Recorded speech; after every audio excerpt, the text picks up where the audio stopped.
The master at work. Mm-hmm. Yeah, I haven't used Rumble. Talking about streaming it to Rumble. You have to have so many subscribers. I don't know that I'm subscribed to you over there on Rumble, but I do have a Rumble account. I think you have to have a minimum of 7 people to subscribe to Rumble. And I do have 7, but I didn't know you were over there. Yeah, I just started like a while back. Yeah. Yeah, I'll have to subscribe to your channel and you likewise, maybe, and we can help each other out. Keep me above 7 because I haven't been putting any content up there. I don't know if I will, but it'd be nice. All right. Yeah. Anyway, how are you today, Mike? All right. Just a typical Sunday for me, just getting the show set up and all that. And now that I see what the other thing they were making, the portrait version of this stuff, I think I will drop that part of it and just do landscape because I prefer the landscape one anyways. So Rick Piper, Cross Comics in the house. How are you, sir? Yeah. Hope your campaign's doing well. He's got Canadian Shield. One of the catchiest AI trailers out there. I think Omer put that on loop and played that for about 4 hours. Nothing but his trailer. All right. So with that, all that being said, before we talk about what we're doing for tonight, let me introduce my co-host for the evening, Mr. Rex Christian from Devil Flyer Momentum. Rex, if you I'll go ahead and highlight your links as you're talking if you want. Yeah, Devil Flyer over there on Fund My Comic. Of course, that's my character. It's not my only character. It doesn't only introduce him, but the Momentum universe. My name is Rex Christian, and it's good to be here. Rick says, I am good campaign ended about 3 weeks ago on Kickstarter. All right. There might be some people watching either now or at some point in the future on the rewatch. Would you like to tell people a little bit about your book before, just about your character? After I read your thing, why are you called the Flying Queen Phantasm? Okay, so what I do for my shows, right? What I will do for my show is that I will whatever I'm covering, I'll put them in the header somehow. I'll put them in a header where I'll put them in a header where, so basically Flying Queen Phantasms, because that has to do with some of what we'll be reading. Queen as in Ulrich Queen. Okay. Phantasm as in Phantasmo. Flying the owl. So usually what I will do, it's a little bit of a wordplay thing too. It's like I will go ahead, I'll sit there and I'll give a header, kind of dropping a hint at what we might be talking about if you know me, and you do a little wordplay there. It's another little kind of subliminal game. That's the quick explanation. People to play it, figure out. Oh, so he's talking about that tonight. And flying Devil Flyer. Devil Flyer is about a flying hero, but also about the Momentum universe. And if you go check it out on Fund My Comic and back, even at the digital level, you get original artwork, you get sketch cards, with your membership card, your charter membership card, because you become a charter member at that time. That's only going to be offered on this campaign. And you get free stuff in the mail at random, at least once a year, maybe twice. You'll also get a free head sketch of a character. This one's Euphoria. Actually, I'm going to put this for sale. I'm sorry, Rex. One of the things I should have probably done here. There we go. I should have did that earlier. Sorry about that. I'll be putting this up on the campaign. This one was done on 140-pound test paper, so it's real thick. normal head shots are like on 110, I think. This is one I did on that of Ghost, trying to develop my character Ghost. Sort of a generic name for him, but when you get your charter member card, you'll get an original artwork from me here on the official cards that I just had printed up, and and they'll all be of different characters. I'll make sure on both pieces you get different characters. They won't all be the same character. So developing a whole universe over there on Fun My Comic. All right. And this Mike is an interesting book that I got recently off eBay. I think it's a second copy for me. Here's another one of the head sketches that I did. Some of them will be in full color, maybe some in black and white. I don't know what we'll finally send out, but I'm doing some of each. I've done over 300 of these already. I'm about 70 of the little cards. About 70 of those done so far, and I have 74 backers right now, so I'm about there. Demon number 15. This is a glaring cover by Jack Kirby. Glaring error in the dialogue there. It has dialogue that's missing. Well, all right. That's kind of an oddity, especially on the cover. Yeah. Yeah. Like I and said, at some point, way down the pipe, we might end up reading that at some point. Yeah, way down there. Yeah, and then we're still in July of 1940. This is a bog cover I did fairly recently off a Silver Age book, Invincible Iron Man. I'm sorry. Incredible Hulk 105 by Marie Severin. One of the changed it up a little bit. Instead of him coming up out of the street, which is all kind of grayed out, I had him coming up out of the ground because he's kind of like Swamp Thing, Man Thing type character. Bog here, coming up out of the ground. He's one of my characters that I've been drawing for 10 years. Come February, it'll be come February, it'll be February 15th will be 11 years. But we have a special 10-year section in my art book, 10-year visual history of Bog coming up. So that's going to be exciting to see Bog evolve. One of my characters throughout the years. Devil Flyer is not as old a character. I think I created him in 2018. But I have characters that go all the way, that I'm using, that goes all the way back to my childhood when I was in the 70s when I started creating characters. All right. Well, anyways, got my coffee ready to hear about some good old comics. Yeah. That's what I was just about to say here. Before we do that, let me just get kind of caught up on all these messages, chats that we just saw go by. The metal, I guess, popping in to say hi. Of course, a friendly reminder to everybody, if you haven't already, if you guys can help out by liking and sharing the stream, see if we can get some more friendly people to engage. That'd be appreciated. Also, if anything here grabs your attention, feel free to comment and or ask questions, and I'll try to answer the questions best of my ability. As some of you have already probably discovered, we're starting with this Mars format, I guess, because I see there are actually more people viewing it on the vertical than on the horizontal. I've noticed that my X is all messed up from it. The chat, I can't get any messages. I've actually just got done contacting the X or Twitter help, and they're supposed to, and asked them or told them my problem, and they're supposed to get back with me within 24 hours. So I haven't heard from them yet, but hopefully they can fix the problem. I can't see my messages, hence I can't send out links. I have to do it through Instagram, Facebook, or some other problem. And most of the people I deal with are over on X.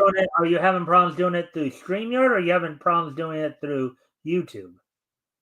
On X. on it. And yes, I'm having problems with just finding a browser that it's a mess. And then Well, I also heard that there was I don't use that, so that's probably why I'm not having the problem then. So that's yeah. Well, probably no, I thought that's what you were talking about. Also, this Mars thing. well for That's all. me though. It's a new system, where they kind of where I would just use. I'd been using landscape, I guess, for the whole lot of the time, and now they recommend Yeah. you put it on both, landscape or horizontal, and portrait the vertical.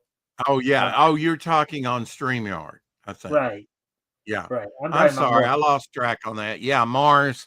Yeah, I've noticed that. It's just more stuff you didn't ask for and that you're really paying for if you buy StreamYard. Go through Yeah, actually pay yeah. for StreamYard. So, well, hello. Sorry, we didn't say hi to you before there, Justin Warble. Thanks for popping in. Hey, Justin. Hopefully you're. I don't know Hopefully, why there's multiple comments. I've got them coming up twice or three times. well, See?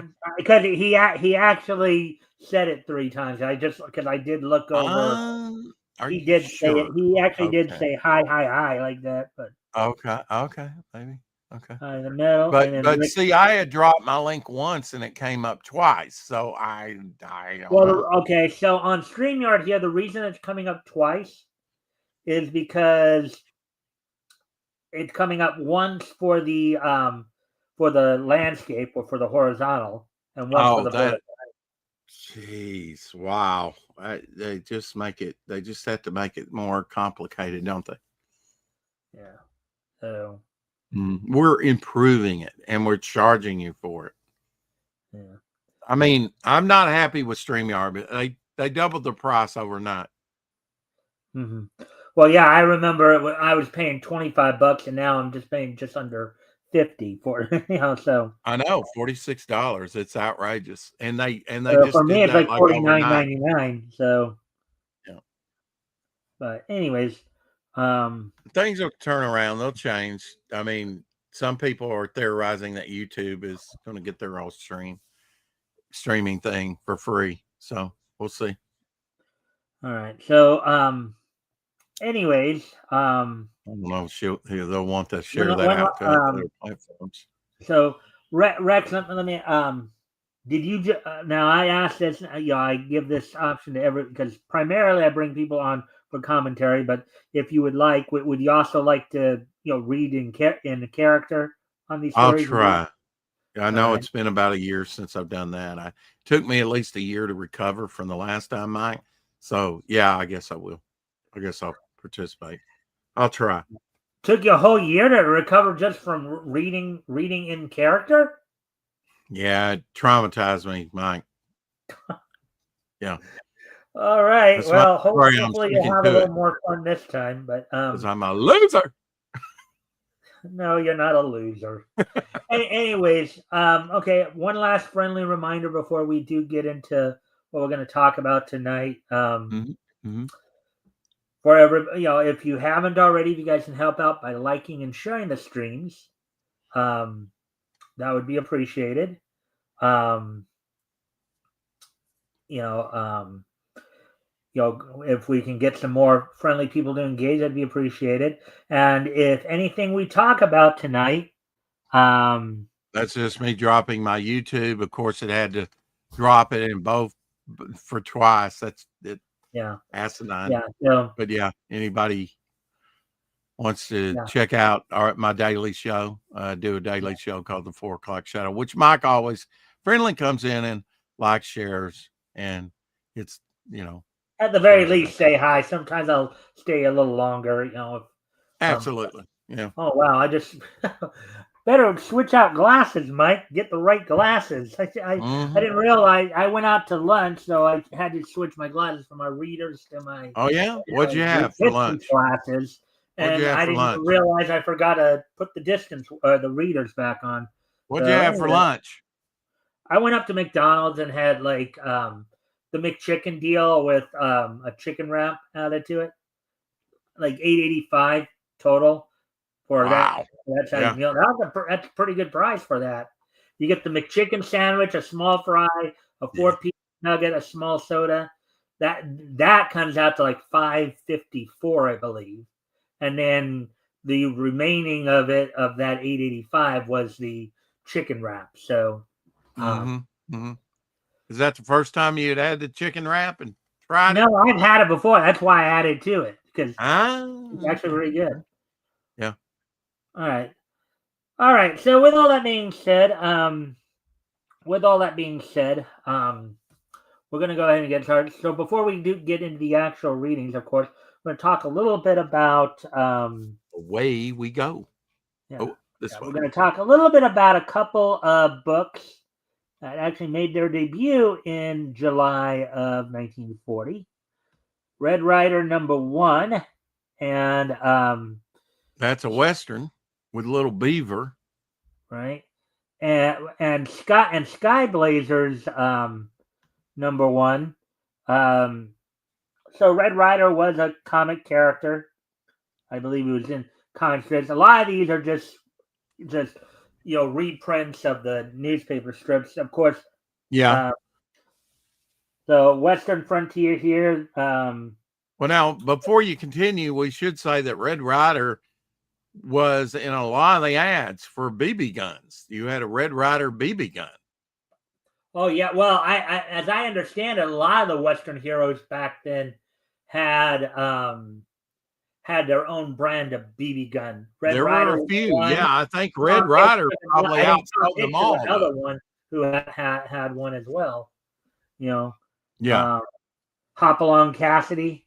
Well, so let's see. You got a 46-page story for one of the stories here. These are just strip reprints, Origin of Little Beaver, and this one. Little Beaver was a These are sidekick. what you would be able to read if we had the book. I couldn't find, but these two books, these first editions, were not available. So, but the Red Rider #1 here was pretty much just all reprints of the Red Rider. You did have a Cowboy Facts. Does it say that it's reprinted? Yeah, right here in the, let's see, in these index or notes right here. Okay, and then it says that it's from like the newspapers. Well, strip. Usually when they say strip, see Okay, this right here. Okay. So Yeah, strip I did reprint. not know that about Red Rider, that they took it from, not copulated, that's a different thing.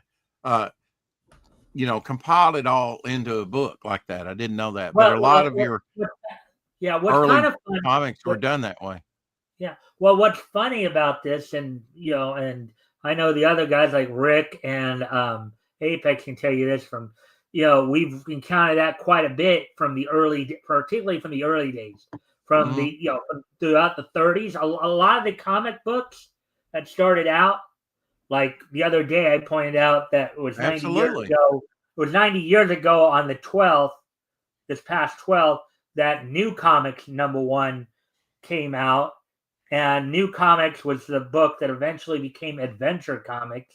And initially they started out as just an anthology where it was just, they had more original stories, but they were pretty much an anthology all the way up to the end. Well, most books in the Golden Age were anthologies. Absolutely. And that's kind of what Devil Flyer is. I got to thinking about that, Mike, is that, they all used to be anthology pretty much, and Right. we've kind of gotten away Back in the from Golden that. Age, a lot of them were theologies. You didn't really start seeing feature books as monthly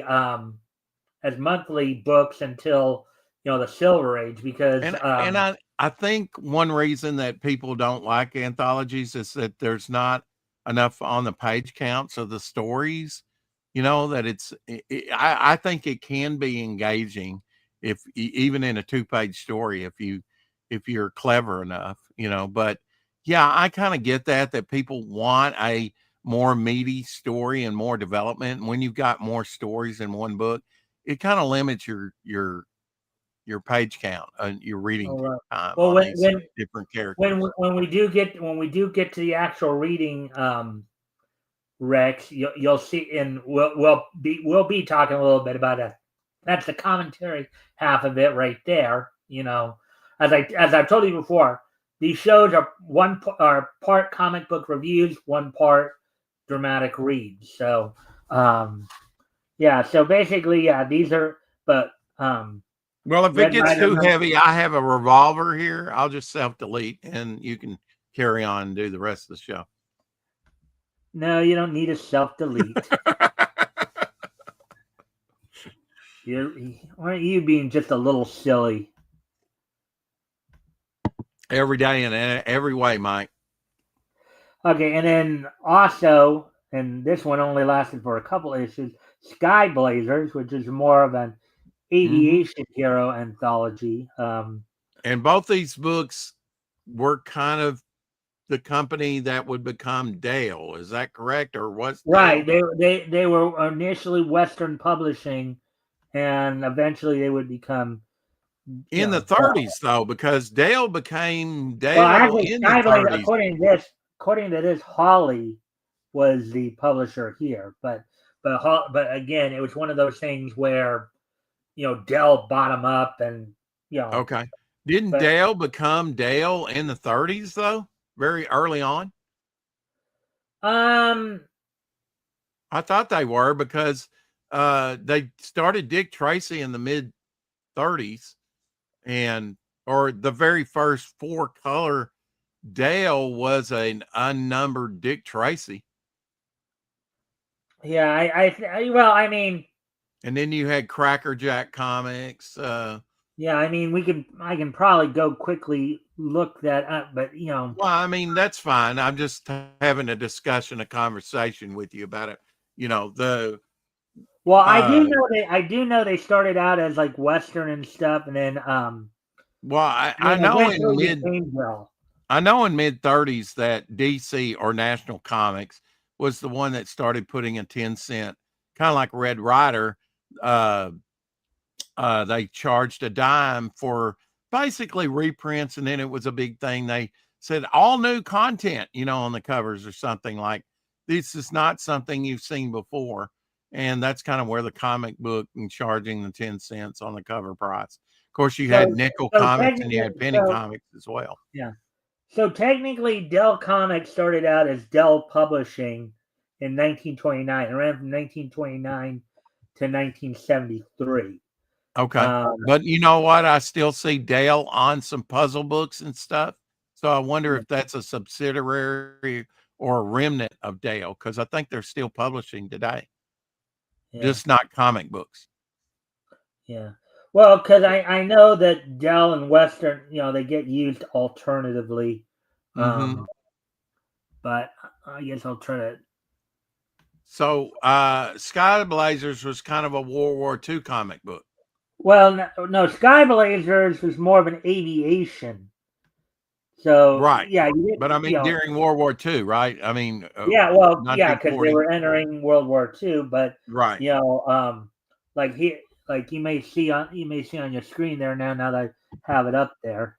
You have story. Well, you had a text article, a comic story of 8 pages, The Flying Ace, penciled and inked by adventure, not nonfiction, aviation, 2 rescues, Arizona, the Flying Cowboy. Kind of so a lot of these were true stories. When it says nonfiction, they were actually true stories of some aviators. of them were, yeah. Adventure Combat Comics did that Sky later. Sky Pirates. That'd be another text article of the Air Cobra, Ace Archer.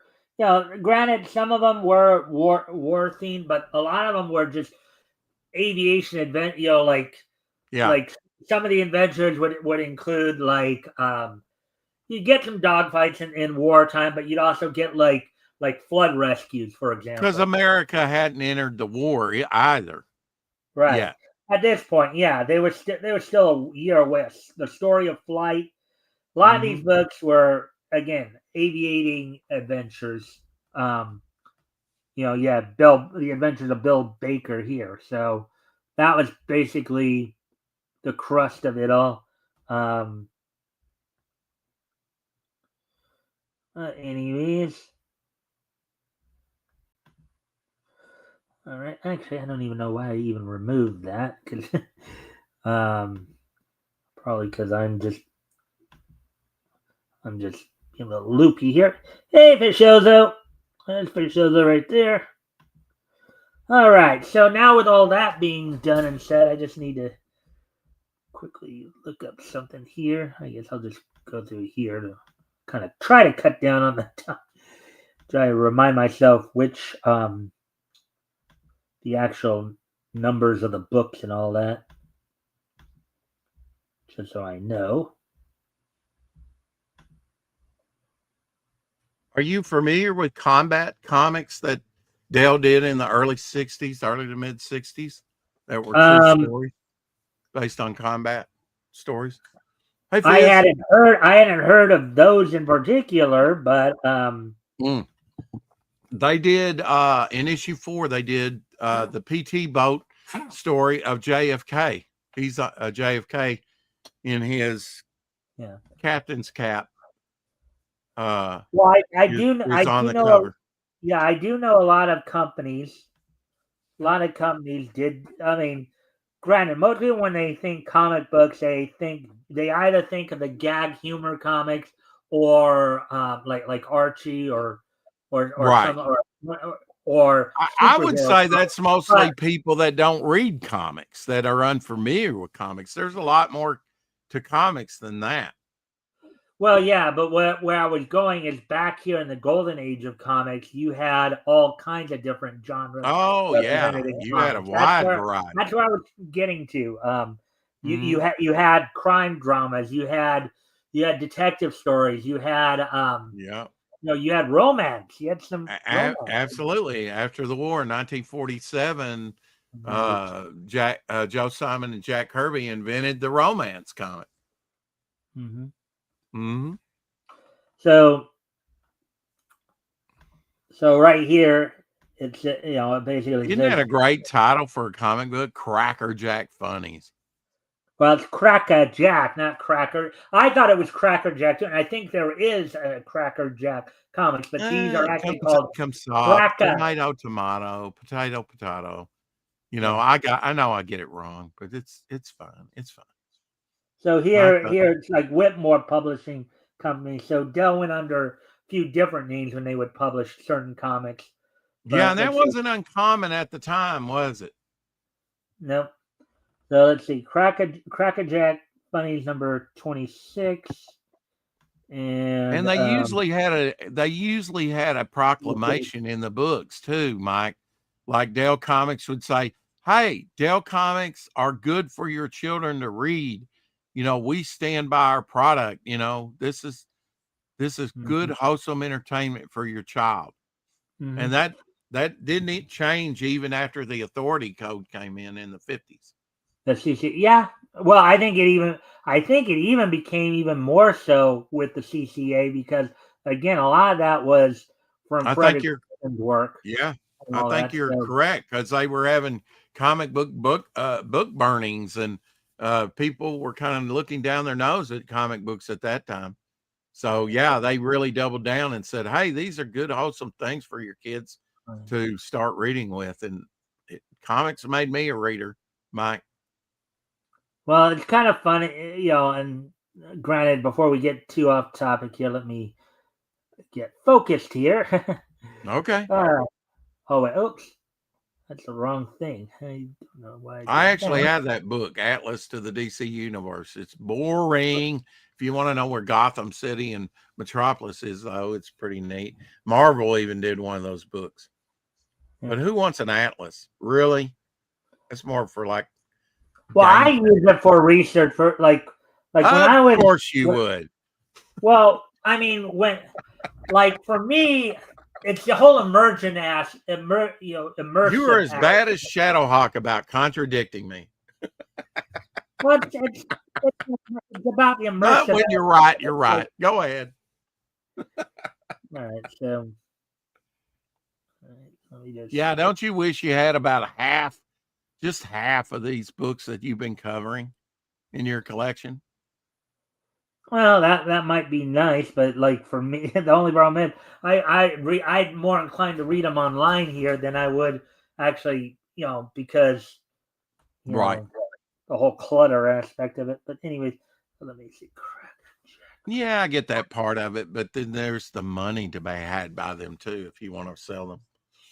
Yeah. Oh well, don't get Avi Green started on that. He'd fricassee you faster than you could say Mississippi. Well, if you buy, I don't think that there's any stigma that should be attached to selling, especially extra copies. Well, I know Avi Green, who's a reporter on Bleeding Full. I cover a lot of his articles. Uh-huh. He doesn't like the speculator market because he thinks that a lot of speculators just lock the books up. They don't even Yeah. bother reading them. They just lock them up. I get that aspect of it, Mike. I do. But I'm sure if he has a valuable collection, if he doesn't want to keep it, there'll become a time you either dump it in the trash bin or you sell it. And I don't think he's going to throw away thousands of dollars. So he'll probably, I mean, we're all speculators, to a certain degree. All right. But I get his point, though. Anyways. So this is Cracker. How do you say that? Crack-a-Jack bunnies. Yeah. Crack-a-Jack bunnies. Crack-a-Jack bunnies. I know. It took me a few times too before I realized because you're thinking that you're automatically thinking Cracker Jack as in the little popcorn, little caramel corn stuff. Absolutely. But then when I took a closer look at the title, it said, no, it's not Cracker Jack, it's Cracker. Now one of the other things I did find out purely by accident when I was looking, I think there is a comic called Cracker Jack Bunnies as well. Yeah. So that leads to some, but this is Cracker Jack. How do you crack a jack? I'd like to know. Well, I would think you just take a slap, I think they call them blackjacks or slapjacks or whatever, some little piece of leather that you just slap somebody over the head with. That's probably what they mean by crackerjack for all I know. But oh wow, I'm just speculating there. But all right, 10 cents August number 26. 2 new strips, Bob and Bill the Owl. Don Winslow. Nice cover. Yeah, look at it. It's a giant on the cover. Mm-hmm.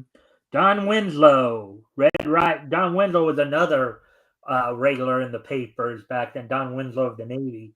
Red Rider. I'm familiar with Don Winslow. He was like in the military. He was a sailor, wasn't he, or something?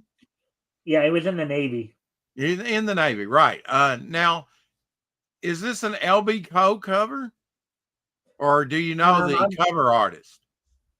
I don't know. I mean, I didn't have a chance to look that up, but okay, because this looks like an LB Co, possibly an early cover by him. It's very nice. One of the the Crusoes, the Flying Fortress, 1 million BC, Gabby Scoops, The Adventures of Ellery Queen. Yeah, Ellery Queen, really big. Yeah, detective. I remember watching him in the 70s on TV. The winners for Crackerjack's March contest. See, they also had these fan art. Yeah. Well, the comics back in the Golden Age were much like, what highlights are like, even from when I don't know, highlights are still the same as they were when I was a kid. But anyways, so would you like to do the narrator here, or would you like to do Ellery Queen? The Adventures of Ellery Queen. I'll do the narrator. All right. Can you read all that fine, or? If you embiggen it a little bit bigger. Actually, Copyright. here's what I'll do. Here's what I will do. Let me grab the link here. If you just embiggen it, I've got it embiggen on my screen, but we're still seen here off to the side. If you can make it a little bit bigger, I might be able to see it all. Yeah. Well, here's what I'll do. Usually, most of the guys can usually see. Actually, wait. How's that? Don't. That's where I had it. That's where I had it before. Can you get us off the screen, or do we have to be on the screen? Well, I've never had anybody want to be not on the screen as well. I mean, when you go to the biggest screen to show what you're sharing, it makes it bigger. That's not it. That's not it. I know. I'm just. Yuck. It's not that I don't want to be. I just want to be able to see it to read it. Come on. It's your last on share screen. It's your last option on share screen. Yeah. Where it just has one screen. Yeah, I see it here. I think we went through this last time. There we go. Now that's about as big as it gets, and I don't know why yours still has a sidebar here, but I think it's because you got a background on that. But The Adventures of Ellery Queen. Can you read that, or do you want me to make it a bit bigger? Well, I mean, it's cut off at the bottom, whatever that small type is. But yeah, okay. Well, back up. Okay, that's just like the Cooperation 1940 by Ellery Queen. Okay. That's just like the copyright of it. Okay. Now we can go down. All right. Slide bar. Okay. Ellery Queen, why I let you drag me up to this forsaken mountain resort in the midwinter, I don't know. You needed a good rest, Dad, and being practically snowbound atop a mountain is a good way to force one on you. Oh boy! So he in essence kidnapped his own father to get him to relax. I've heard of that plot before. That was a nice detective voice, by the way. It sounded just like you. Oh, what I wouldn't give for a little action. Not a chance, Dad. People live quietly and sanely up here. Murder something they read about in books. My books, I hope. That's kind of a hard wait. You gloss, go back. Oh. That's kind of a hard read, like you say. That's kind of a wonky read. Murders something they read about in books. My book, you have to read that quickly, I guess. For it to it kind of struck me a little too as I was reading. Mm-hmm. Yeah, as always, and I know you've already been doing it, so you already knew. I didn't probably have to tell you this, but if anything grabs your attention, Rex, just chime in. Okay. As always. Next panel. Inspector Queen, my name's Cromwell. I'm sheriff here. There's been a murder up the road, and I'd like you to help because your last comment was totally bogus. There has been a murder. Murder? Did you say murder? Oh boy, action at last. Can't, even though that's misspelled, can't says you're happy about this, Inspector. Fuss, murder we had in 50 years, but it's even worse, been kidnapping too. Okay, Rex, let me give you a little coaching. So some parts of the country, right?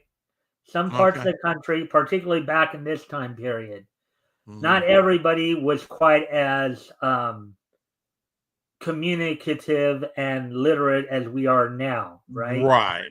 All right. Well, let me give it another crack at it. Grammar there. So it would read like, Kate says we're happy about this inspector.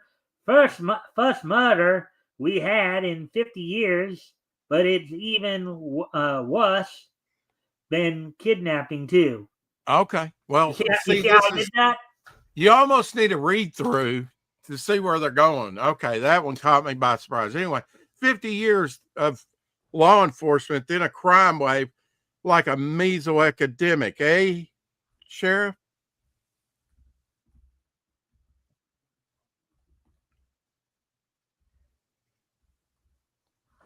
See, this one now. The other site I use, read comics online. They just let you scroll down, but I didn't think they had the copies of these particular books on Okay. there. That's why we had to here. We had to like keep going back and forth, up and down, and then just hit the button to turn the page. So, Here we are, Inspector, and about time. Skiing isn't in my line.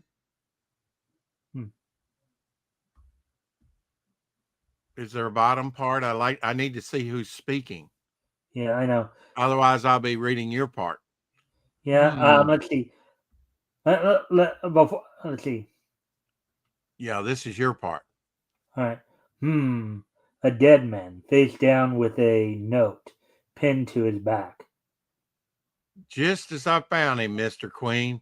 Ain't touched a thing. See, so there, touched would mean touch, basically. Touch. Right. I kind of So, got that. Yeah. yeah. So, Okay, your point here. yeah. By the tone of this note, Dad, you're going to get plenty of action. And Dad speaks from his crotch area. Love the placement and the art. Oh Good. yeah. What does it say? What does it say? Yeah. Oh, read it, Rick. I did. A little muffled. I mean, you know, when you got it in your pants and trying to speak. Yeah, Okay. I don't. Yeah, there we've. If you've watched the shows enough, like Metal and I talk a lot about this. Rick and I have talked about it a few times. Even Apex and I talked about it. Sometimes the word bubble placement, sometimes the paneling gets a little screwy. Little questionable, yeah. But even though he's pointing at his crotch, that's a good one, even by my standards. I think we can speak that line normally. Okay. Good. What does it say?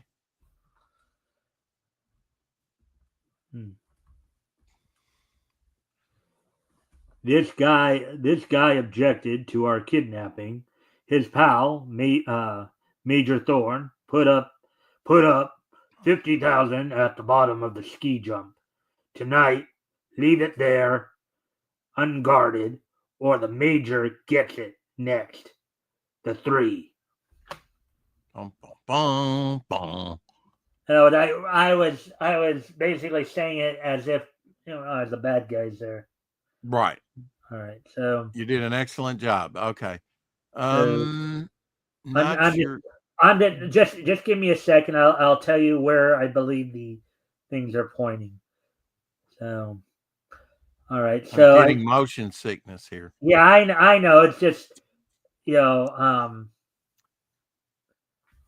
Kidnappers left through the back door. You can see their footprints, and the sled tracks should be easy to follow. Can you still read it? Even though I just kind of went down one. Yeah, I was in the process of reading it when you downsized it one. No, taint leads to the main road, and it's lost there. No punctuation at the end of that sentence. Wow. Or any of these. Yeah. No punctuation. Wow, that's different. I just noticed that. Well, let's concentrate on these tracks in the snow. Might find something. Say, son, do you see what I see?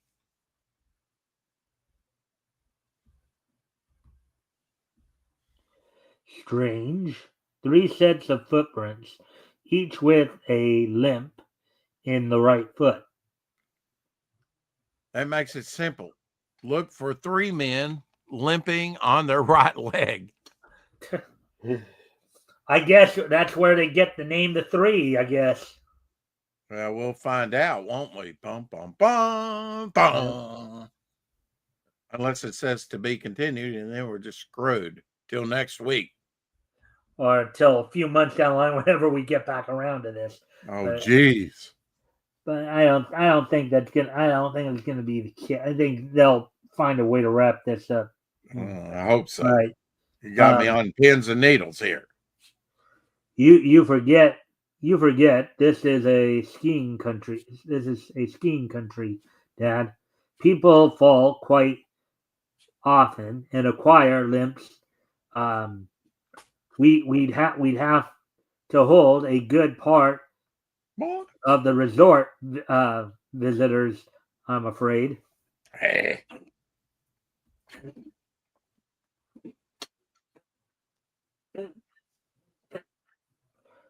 Aren't you dressed in the blue? Or you're on the blue beret? I have the blue beret. I'm the one with the blue beret. Okay. It's cockeyed L. I guess short for Ellery Queen. Yeah, Ellery. It's cockeyed L. Impossible. Whoever heard of 3 sets of footprints, all a different size, all with a limp in the right foot? Well, before I read Ellery's line there, it's not entirely impossible. It is probable, just not probable. It's one of those highly unlikely scenarios. You know, Just that you'd read find the three story. men with the same limp. Just read the story. Don't try and make sense out of it. Yeah. At any rate, the 3 sets of marks in the snow and the signature to the ransom note prove that there are 3 people in on this.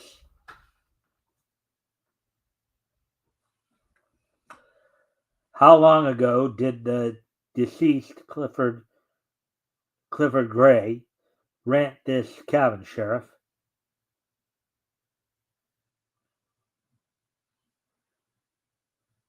Sheriff is the one in the middle. You were the sheriff as well. I know. Just give me a second. I thought I'd unmuted and I didn't. Okay, a couple of days ago, came up do some skiing. He said, but never saw him leave the cabin but once. When and where did he go? Up to the resort hotel to see Major Thorns. About an hour and left.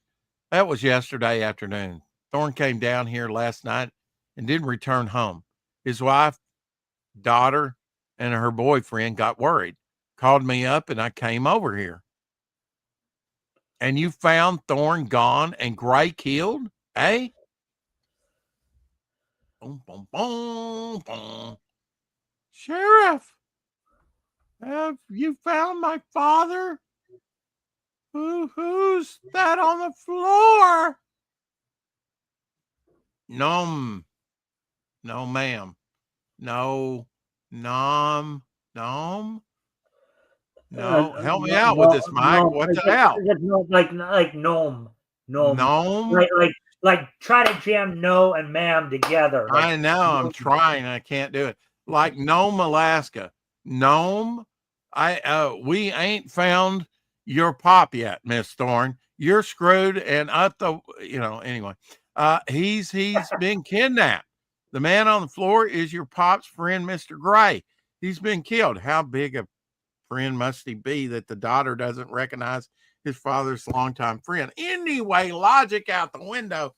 Kidnapped my father? No. You got to find him. Steady, Dale. I'm sure the local police are very efficient. What book have you been reading? Now, this is Ellery with the green hair, isn't it? Yeah. Green hair. We do our best, Miss Thorne. You don't seem concerned over the death of your friend, Clifford Gray here. Friend? I never saw or heard of him before.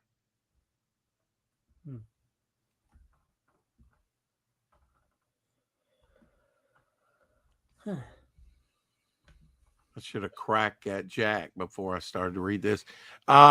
Ellery, after introductions, sorry about that. Ellery, after introductions, explains to Dale, Thorn, and Rod, what a name.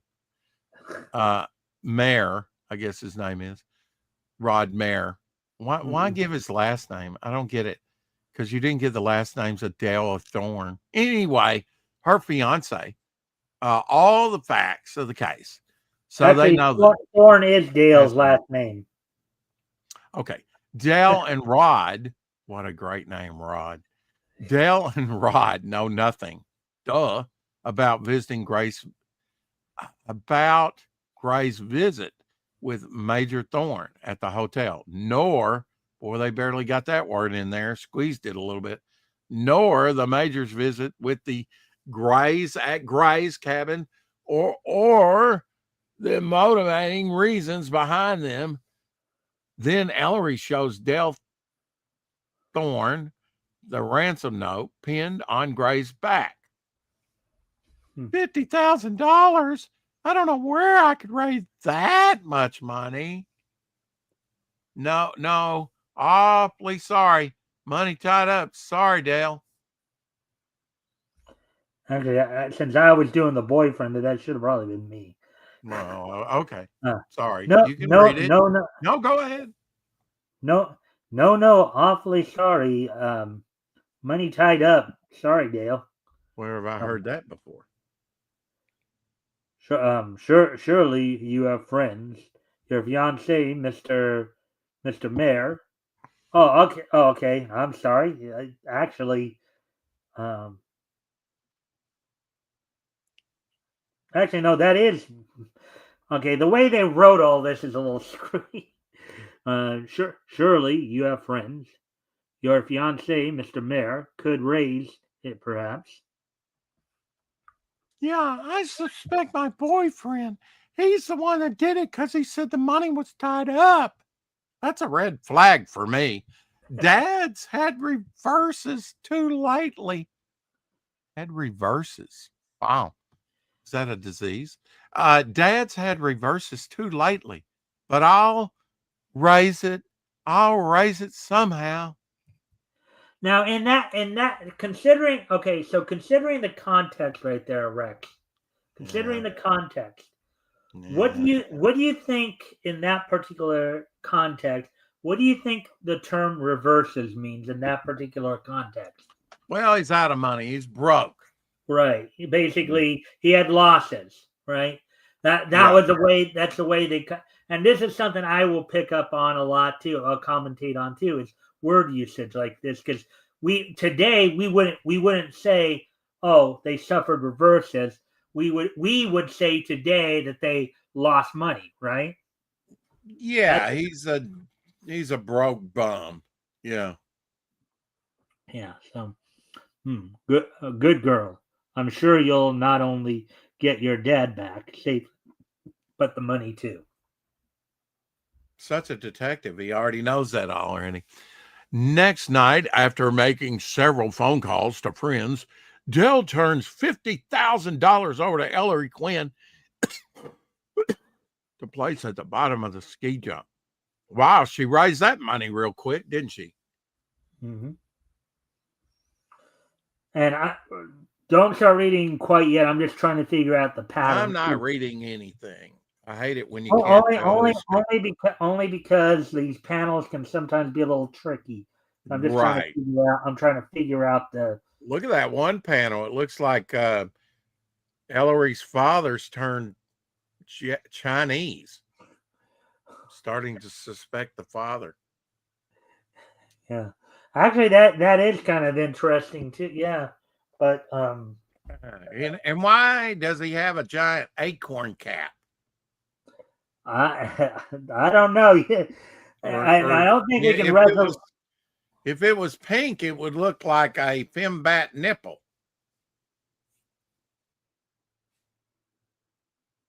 Anyway, I'm going to let you read this next panel. All right. Oh, all right. Well, I'm the word bubble up top. You're the word bubble at the bottom there. All right, if On you the want one to on the parse left. it out, sure. Okay, that I was trying to figure out what was what, and then I saw Dad at the end of that first one, so I figured out what it was. We'll leave it here and get back to our cabin, Dad. Oh yeah, yeah. Uh, what do you mean get back to our cabin? It's boring there. I'm ready for some action. I'm hiding in the woods over there, and the first person's near this bag's gonna get it. I'm gonna drill him in the back. I'm gonna stab him. I'm gonna chew him on the ankle. Don't be foolish, Dad. They'll send one man to get the money. If he doesn't return, they'll kill Thorn. Well, you know I'm half cannibal. That's why the ankle was there. But anyway, you're right, son. Thorn's life is the important thing. Such a wuss. A few minutes later, Ellery and the inspector leave, and then the lone figure on the skis starts out of the nearby woods towards the money bag. Bum, bum, bum, bum. The suspense builds. Love that magenta background.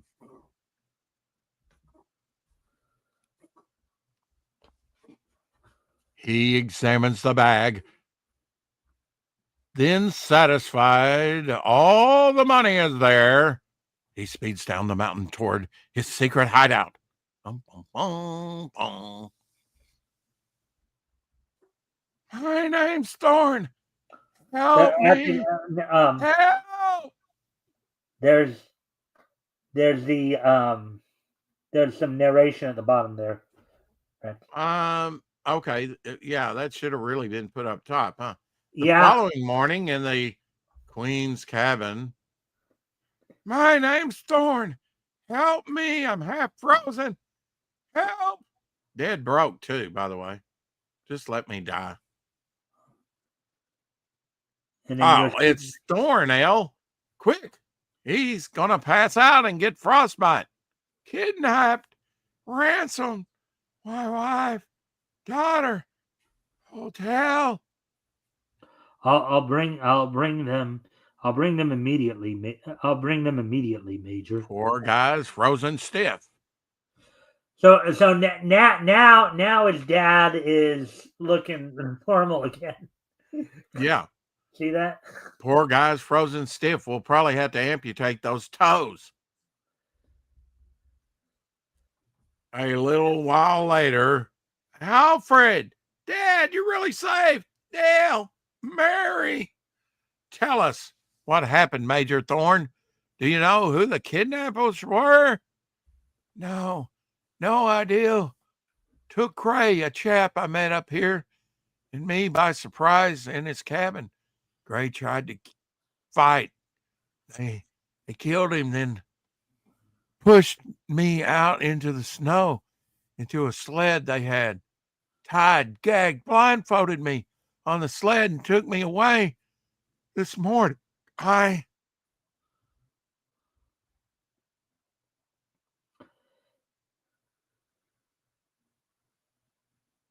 I need to read that? I guess. Okay. Where they had it looked like where they had it pointing towards the father, but I think it would have made more sense to have Ellery. Yeah, I think so. Yeah, but that's why I didn't read it at first there, because I was looking at the arrow there. See the tail? See where it's pointing? Yeah. Again, just. Are you gonna read it or not? Yeah, I am. Just give me a sec here to get going. Never mind the rest, Major. From what you've just told me, I know who kidnapped you and murdered Mr. Gray. Stop! At this point, Ellery Gray knew he'll kill Gray and kidnap Major Thorn. Rex and Mike will never find out by this story. But you do you? If you look careful, you found 2 clues which solve the mystery. If you haven't found them, go over the story again. Good luck to you. Oh, hell, we got to go over again? Oh, shit. All right, so I think, let's see. It was obviously the daughter. Obviously the daughter. She didn't really love it. There's more to the story. Mhm. Yeah, I was Oh, under the impression that they were ending it there too, but this is supposed to be an 8-page story here. no. So, Yeah. hmm. They really should have went with the Superman blue hair, but I guess green works as well. Wow. Hmm. Doc Samson before Doc Samson. Hmm. You know who Actually, no, Doc Doc Samson is? Samson was actually in the comics around this time. I know this because we read some. No, that's a big no. He didn't make his first. Okay, you're thinking of the pulp Doc Samson. What I'm saying is the out of the Incredible Hulk Doc Samson with the green hair. Okay, Yeah, okay, with all the right. green Yeah, I'm hair. thinking of the Pulp because there Yeah. was a Doc Samson in the comic back then, but I'm thinking of the Pulp one. But um, all right. Hmm. So good. We Dad, might find out. Dad, you remember? Oh, sorry. Dad, you remember we found 3 sets of footprints in the snow between the door sill and the sled. Each set of a different size, but all 3 sets with a limp in the right foot. Major Thorne just told us 3 men pushed him out into the snow and tied him to the sled. Wait a minute. 3 men pushed him out and he was the fourth. Then there should have been a fourth set of footprints, Thorns. Precisely, Dad. But there were only 3 sets of prints, and all with a limp in the right foot. Hmm. What do you think is going on, Rex? Get it? Get it? He says. I don't know. Let's read on. I'm dense. Hmm. All right, so let me don't start yet. All right, so I guess we go into this middle one. I think it go, so we went start left, then right, then immediate down, then left, then right. So I think Uh, that's how it's going, but we'll I think we should go to the side panel. I'm not sure about this. Yeah. I think we should go to the side panel first. Well, maybe not. Maybe not. Maybe it is. Wow, man, we did a jump from the father and son to this big group. That's wild. What are you driving at, Queen? Oh no. Oh no. Say it's not so, Dad. simply that you, Major Thorne, murdered Clifford Gray and then staged a fake kidnapping to cover your guilt. Oh no, say it's not so, Dad. Hmm. Oh yes, it is, Miss Thorne. And here's how he did it. Upon entering the cabin, he shot Gray through the back, um, killing him. Wow, they lettered that K a little weird. Looks more like an H. You see that the way they lettered that K? Healing, yeah. Mm-hmm. Killing him instantly. Then he took 3 separate pairs of boots, um, in varying sizes from a package, but as none Good. as his own size. But then on one on one at a time, and walked back and forth from the door sill to the sled, um,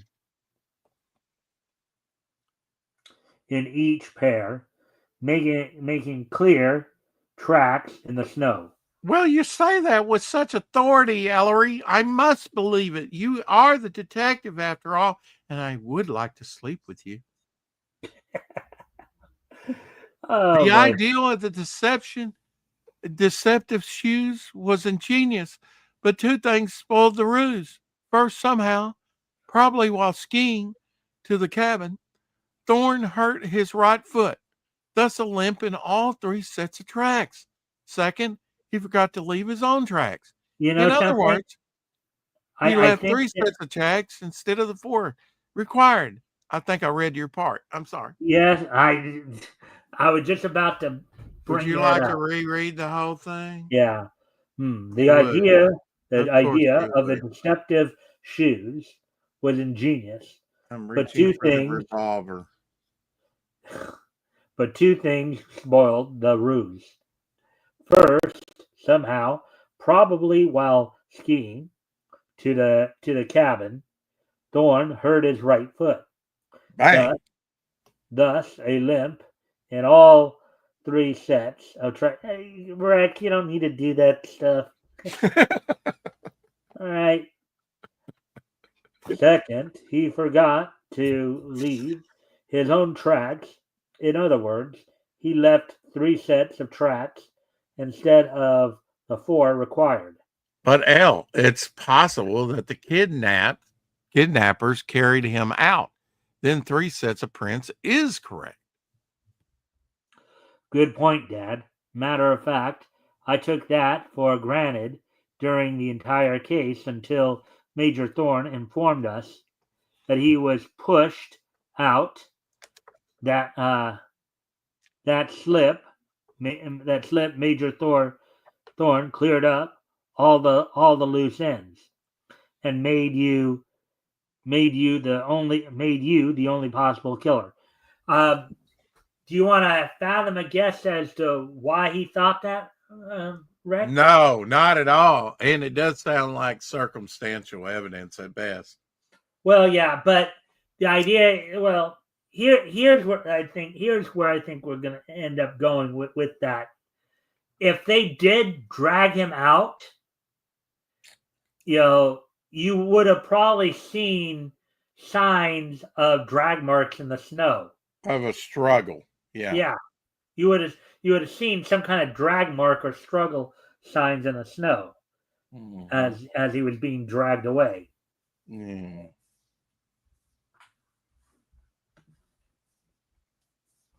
And you were Thorn there. No, sorry, I was looking away. Smart, Mr. Queen. I got this gun from Rex, and I'm now pointing at you, Mr. Queen. Very smart, but I've still got the final say. So it seems, but it won't get you very far. Drop that gun, Thorn. Keep your hands up. I've nothing to lose by killing again. Father, be careful.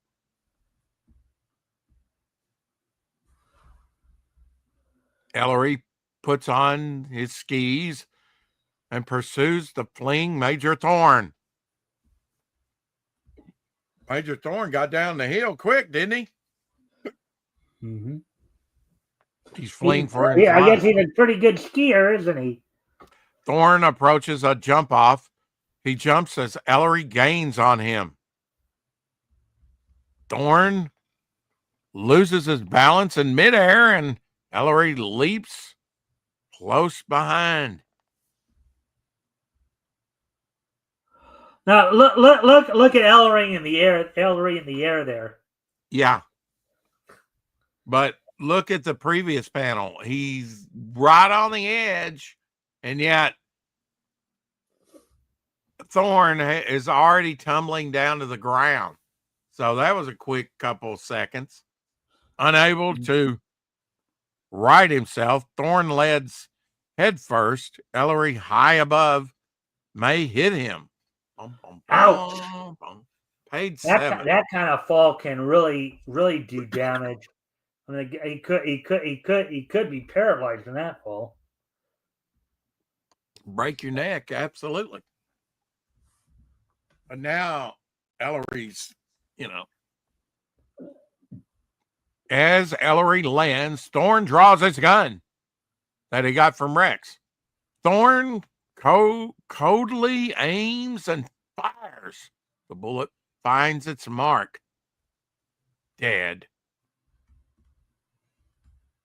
Now, with some luck, I can escape through the mountains into Canada.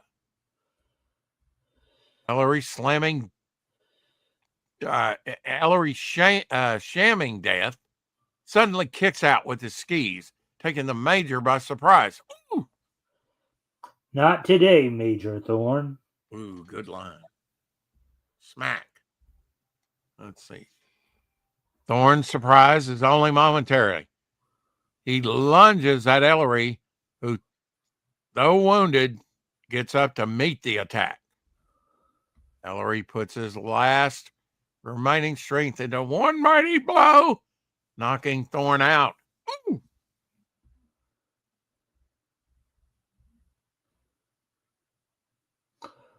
All right, let me just go back and make sure there isn't any more there.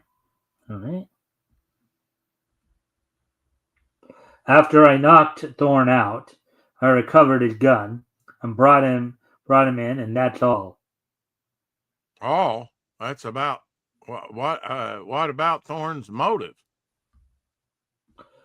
Thorn was your motive. Or Thorn No, was your no, you Thorn. misread that. Yeah. Thorn. What was your motive? You see, I didn't need it to solve this case. Gambling. Lost all my money to Grace, who demanded it. I begged for time. He refused. I killed him. Because that's what you do. Yeah, you can't pay your gambling debt. You just take the guy out. All right, so we're done with Ellery Queen. Before the next story we'll do is the Owl. But before we do that, that's the end of it. Yeah, that was the end of it. Wow, that was kind of a lackluster end. I tell you why I needed the money, and that's the end. Wow. Okay. All right. So first, first off, before we continue on here, first off, let me ask my usual questions, and we'll get caught up on some of these chats. And we can probably put this back to normal for a moment here, so we can see our faces here. All right. So overall impressions of the story, Rex. Needs it was okay for the times, I suppose. Lackluster ending, like I said. No punctuation at the end of all the confusing panels with the artwork. I mean, you go from just Ellery and the father to a group scene outside. It's a little spotty at best by today's standards, but I guess back then it was boom, boom, boom, boom, a big mystery and highly entertaining for the kids. All right. Anything more you want to add to your analysis before we? Not really. I wasn't that invested. Wow, we're well past the hour mark, so hopefully we can get through at least. Well, we'll get through at least one more story. Just how many more? Yeah, pick it up, Mike. Pick it up. Yeah. Well, pick it. Well, let's first get caught up on some of these chats that we missed as we were reading there.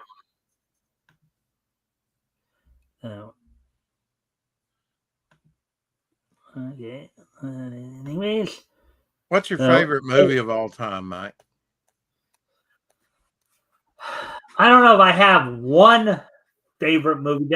I have a few favorite movies. Well, what are they? I don't know if I have one. I'm not really a movie person to begin with. Anyways, so Apex says hello to us and Fishozo. So hey, Apex, thanks for dropping in. Crotchety actors. Mm-hmm. Good job, Rex. Apex I think will be on with me next week. In fact, but I got to double check that. Let's see. I'll mail you the revolver. Yes, it would. It would like. It would look like a nipple hat. Yeah. I'm back. All right. Well, welcome back there, Shozo. Good to see you, Fizz. Playing Tenshi at the moment. So I'm paying full. So I'm paying. Not paying full attention. Yeah. All right. So, Rex, what I'm going to do right now, because I do need to step away from the computer for a moment, I'm going to actually hand the show over to you for a moment. If you want to talk to the chat, maybe, I don't know, promote anything. Sure, I can't see the chat from here with the big screen, though. You're going to have to put oh, now I can see it. Now that because I was like full screen. Okay. Yeah, and I can't highlight anything, and he went through all the chat. So what else is there to say? Rex chair stream. We could get him massive views if he would leave it up for a few hours. Just saying. Anyway, I'm working on interior pages, bog story. I don't know. I think I made his head too big here. That I could make his brow bigger to, cut down on the head ratio here. Wasn't totally happy with this, but it's looking good. It's looking good. Get a little dialogue box in here, like a little torn deckled paper there, and then just fill the rest in with color. Don't even ink the lines here, just bleed the color off to the lines there, and except for where the box would be, a little bit of paneling, there. You actually use some metallic ink, so I really don't know how that's going to reproduce, but it would be a good thing to scan and see a good test piece. And if it works out, this will be the first page of a short bog story. I already got that to go in the book.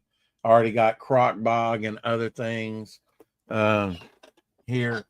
I think it's in here in this box lid. This is a character from 2015 that I'm going to do on a sketch card. Found that last night. I actually did move my TV from right here upstairs and actually binge watched King Kong, old 60s, 10 times as big as a man. Yeah. I got stuff sitting on the artwork that was scanned. Here we go. So pieces like this, be putting up on the campaign. Croc bog, Dr. K, very nice. Ryan James. I won't put up everything, but I'll put up a few pieces. Maybe some of the preliminary sketches that led up to the 10th anniversary piece. I don't know. I may wind up putting it all up, Got a couple preliminary drawings, one based on my deal here, one based on his, although there's variations from that to the other one. Early book by Jim Starlin here. I showed that the other day on my show. He just named this star there from 1971 from Texas Trio. Here's an ode Thrilling Wonder Stories. Pulp. I'm marking on a pulp. Slowly but surely, a Western pulp. A couple of them. And it will be on pulp paper, by the way, through Peter Samedi. I'll be adding some of this artwork to the campaign. Some of mine. Anything I've got scanned.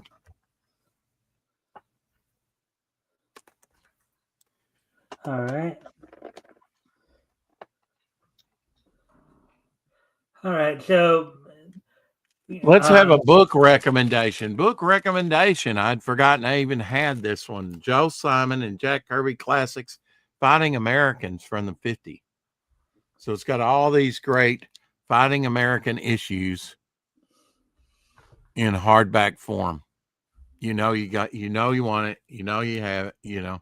The creators of Captain America, another patriotic hero that wasn't as successful as Captain America, but still it looks like he got 6, 7, 8 issues anyway. Well, yeah. Well, one another like patriotic themed hero that we talked about a bit that again didn't last as long as Captain America was the Shield. The Shield, the very first Enterprises. So, He came anyway, out about a year before Captain America. right, exactly.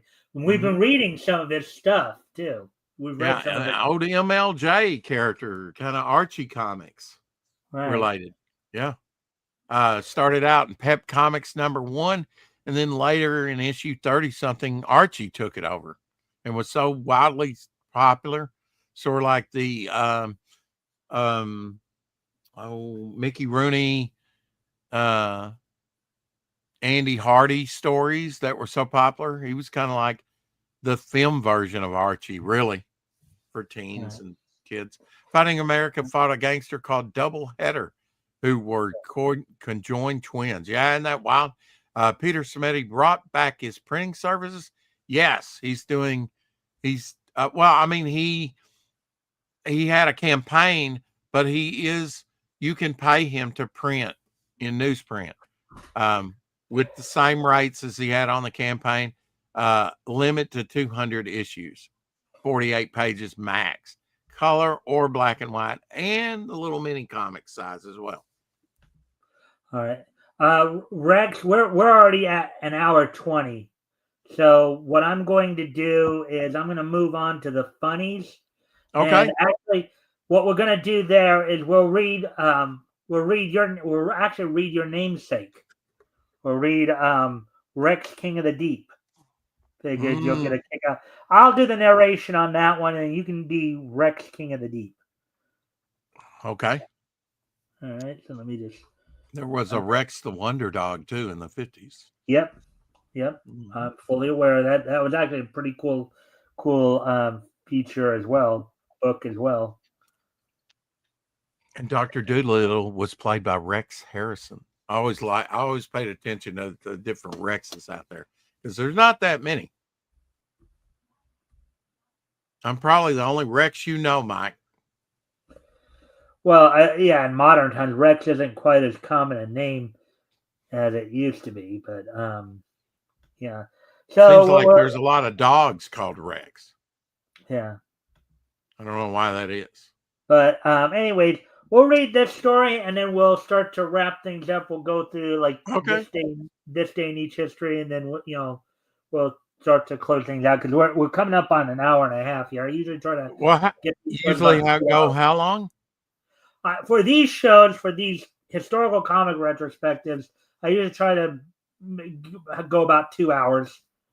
Okay. And we're coming up at an hour and a half. So all right. This character here looks like the son of Satan that Marvel came out with later. Well, that guy's the Phantasmo, I believe. Oh, okay. I'm familiar. We were going to try to read him if we had more time, but actually now we're going to. Nice cover though, man. Look at that cover, lifting that ship up. That's cool. Oh, here, since he didn't mention it, I'll go ahead and. Yeah, that's nice. Yeah. Although I think the smoke from the ship should probably drift upward, don't you think, if he's picking it up? It's kind of like you're looking down on it, like they were looking for reference, and I guess it is kind of drifting up under his arm there. Sure. Yeah.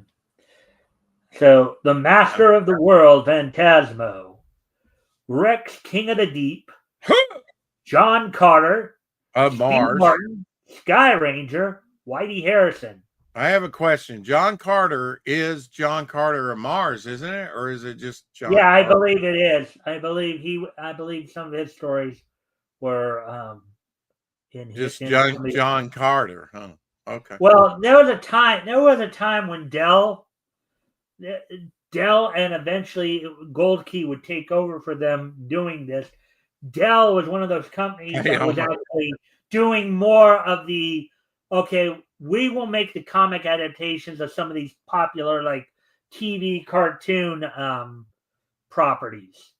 Like some of the Tom and Jerry, Hanna-Barbera, for example, Dark Shadow is done more by Gold Key, but Dell was one of those companies that was for a while there doing, I think it was in the, before they handed off to Gold Key, right, we're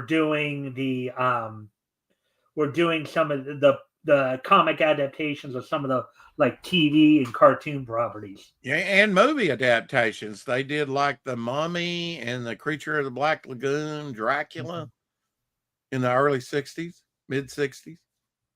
Yeah. You asked for it. You got it, At last, Toyota. the big new #3 issue, War Comics.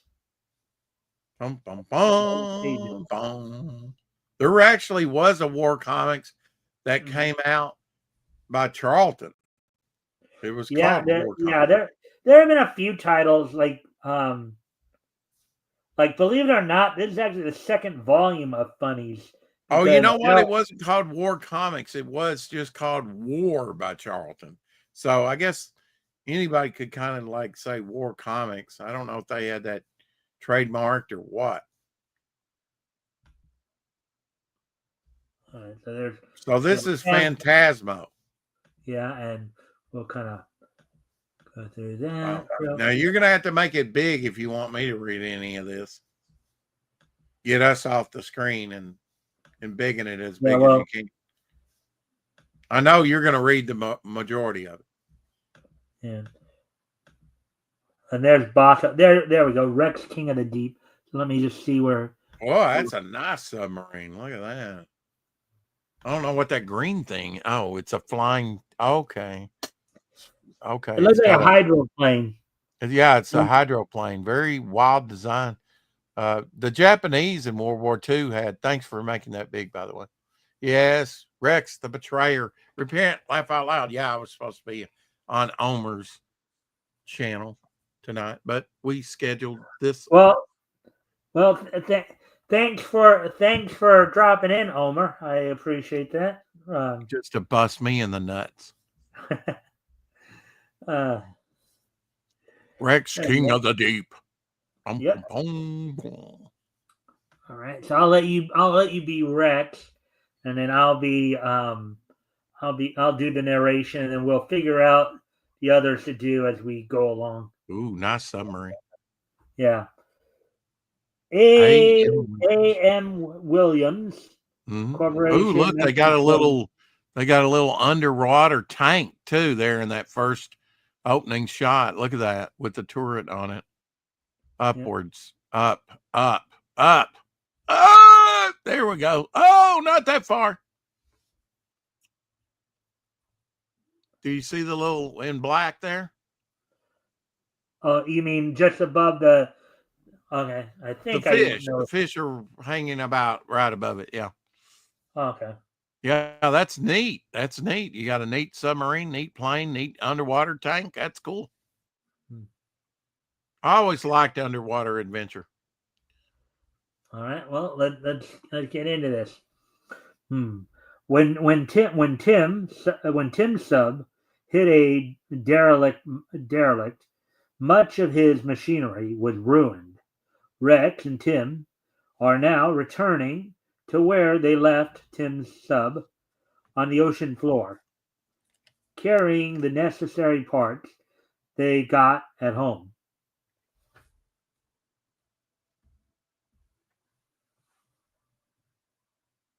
All right, that's you're Rex and he's speaking now. Okay.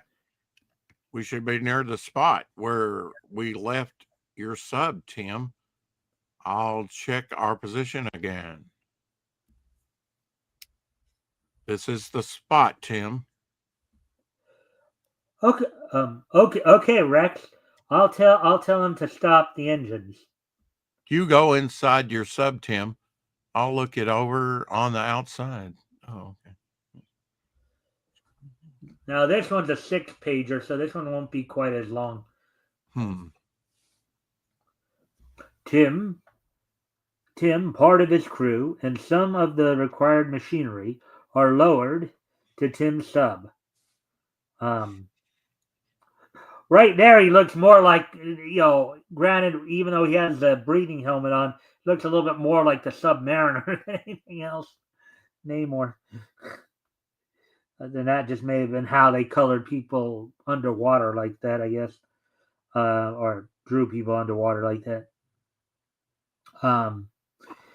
An air hose is connected from the super sub, and after the men enter the airlock, the water is pumped out, allowing them to enter the sub. Meanwhile, Rex is also lowered to inspect the bow of Tim's sub, where it collided with the derelict. Some of these steel plates will need repairing, but they will hold till we get here or to dry dock, I guess.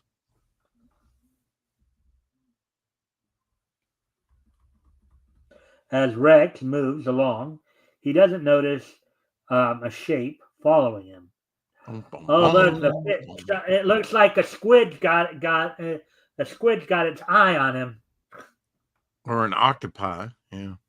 Yeah. Suddenly. Suddenly, something clamps firmly around his leg. An octopus. Rex was right.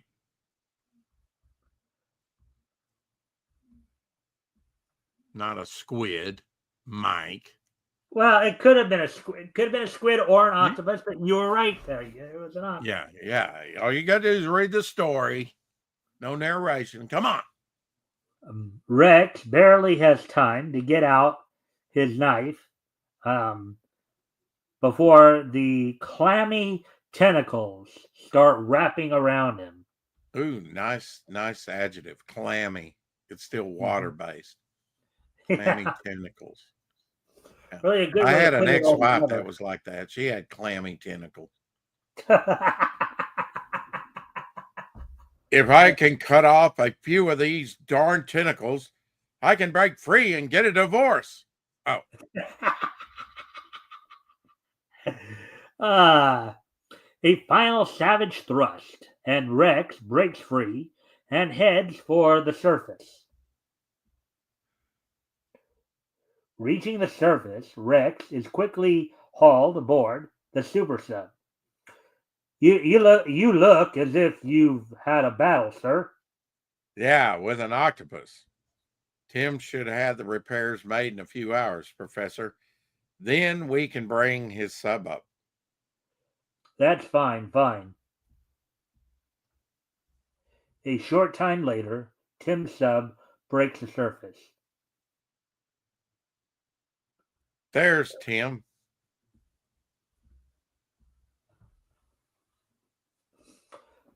Send over the rest of my crew, Rex. We still have plenty to do here. Okay, Tim.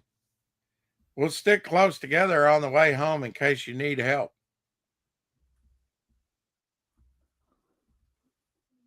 Boom, boom, boom, boom.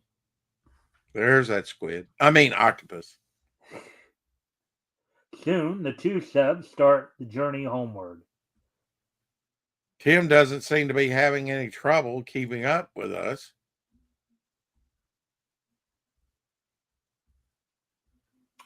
We're getting near the shore, Rex. We'd better submerge, or we're liable to run into the neutrality patrol. You're right, Professor. After radioing Tim, the super sub submerges to the sound of the diving alarms wail.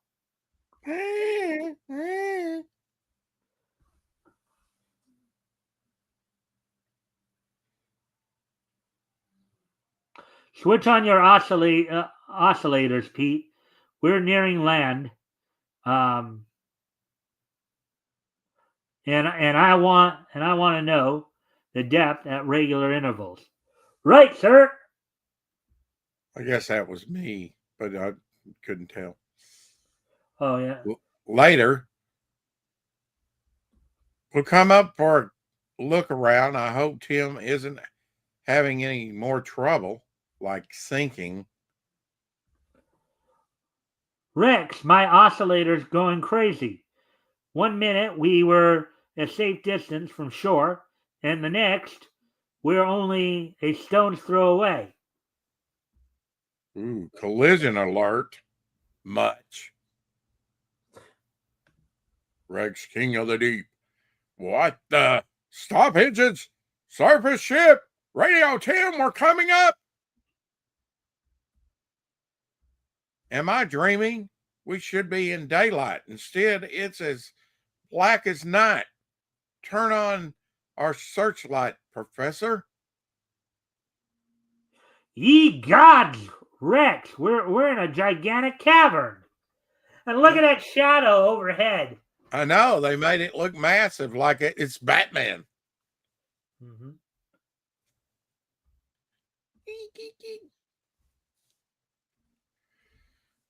Do you know the difference between stalactites and stalagmites, Mike? I'm not sure which is which. Well, the way I remembered it was one comes from the top, yeah, and one comes from the bottom. That's a stalactite, and a stalagmite, and that's how I remember it. A stalagmite make it up to the ceiling, but just can't quite make it up to the ceiling, is on the bottom. Yeah, stalagmites are on the bottom, stalactites on the top. Stalactites and everything. How we got in here is beyond me. We kind of floated in, Rex. Dense. The cave entrance must be wide, and we cruised right in. Tim, that's something, right? Well, he got an answer to his stupid, rhetorical. I guess he's just being rhetorical. Tim is behind us, so he got in okay. Now we're both trapped. Boom, boom, boom, boom. Nice yellow sailor cap. Rex, king of the deep. This river or lake seems to go far back. We'll cruise up it. Signal Tim to wait here for us. Look, Rex ahead. Look, Rex ahead. It's a steel bridge. We're not the only ones in this place. Oh, turn our searchlight. Turn off our searchlight. We'll submerge. We'll be stealthy. We'll sneak up on the bastards. The super sub goes down to periscope depth, and not a moment too soon. Suddenly, a small train clatters and sways across the bridge. Oh boy, I think something's going on here. Gosh, that looks like a mining train. But what? Professor, look at this. 2 subs are coming around the bend ahead. Let me see, Rex. There's no time for that. We're going to collide with 2 subs.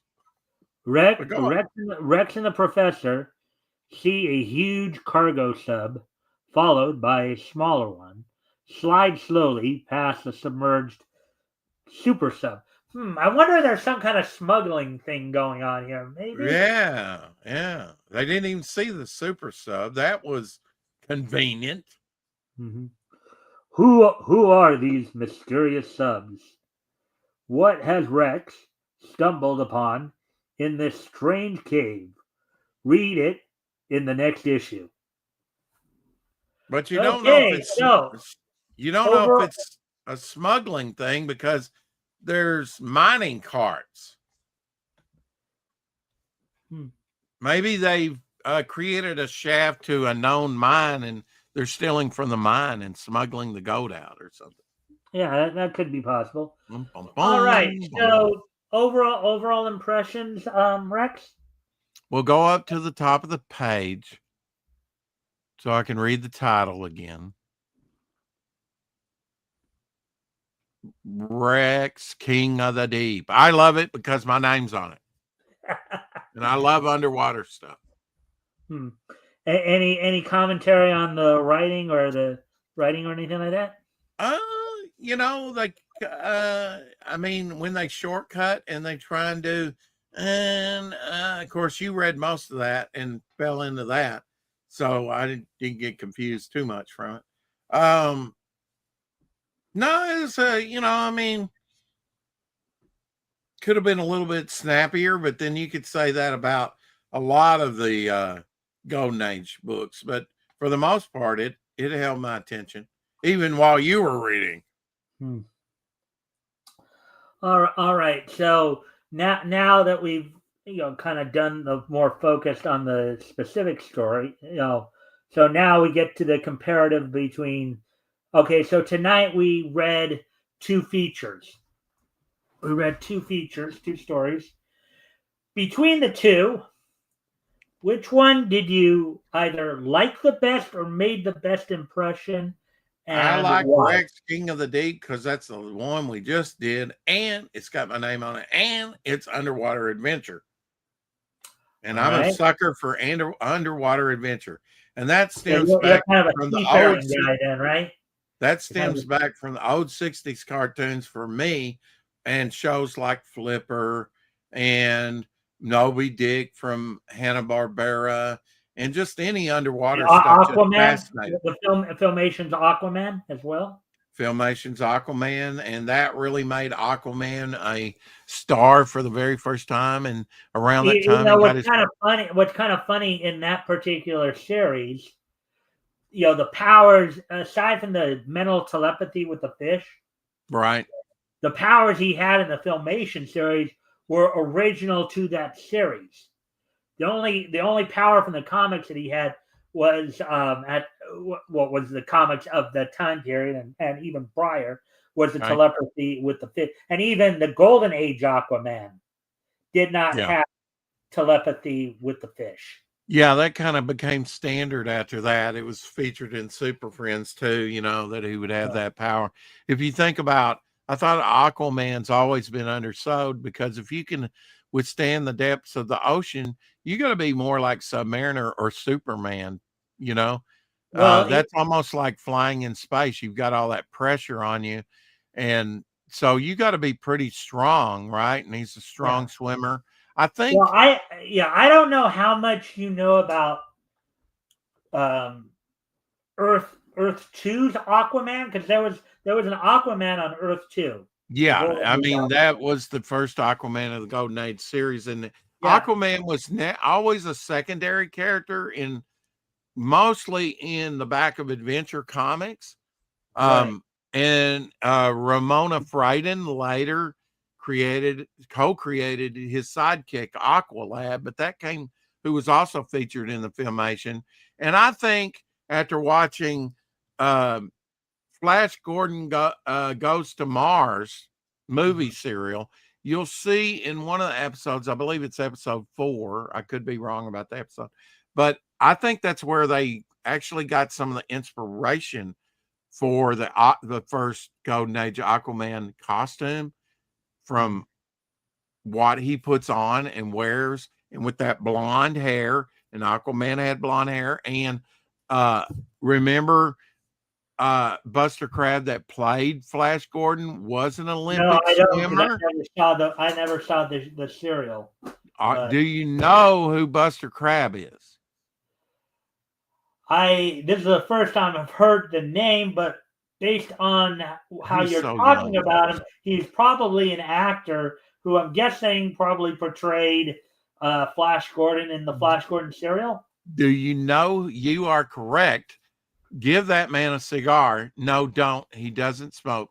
Anyway, do you know who Johnny Weissmuller, a good friend of Buster Crabbe's, Well, was? yeah, Johnny Weissmuller was the guy who played Tarzan in the 30s, I believe. And those two gentlemen have something in common besides being actors. They were both Olympic swimmers and medal winners. And that's how they kind of became famous and went into acting. And so he was a swimmer. He has that costume that kind of looks like Aquaman's costume from the Golden Age that had yellow gloves on, which was kind of different, Yeah. for us modern day Aquaman 60s and beyond. Yeah. But it kind of makes sense that they probably based that off Buster Crabbe, who did play Buck Rogers and Flash Gordon and Tarzan as well as Yeah. his friend Johnny Well, Weissmuller, the because there point were I was many, many different Tarzans. the point I was trying to get to about the Golden Age Aquaman is unlike the Silver Age version where he was made basically the Prince of Atlantis and having Right. the Atlantean physiology and stuff like that. Yeah. The Earth 2's Aquaman was actually a normal boy who was actually raised by his father, Tom Curry, in a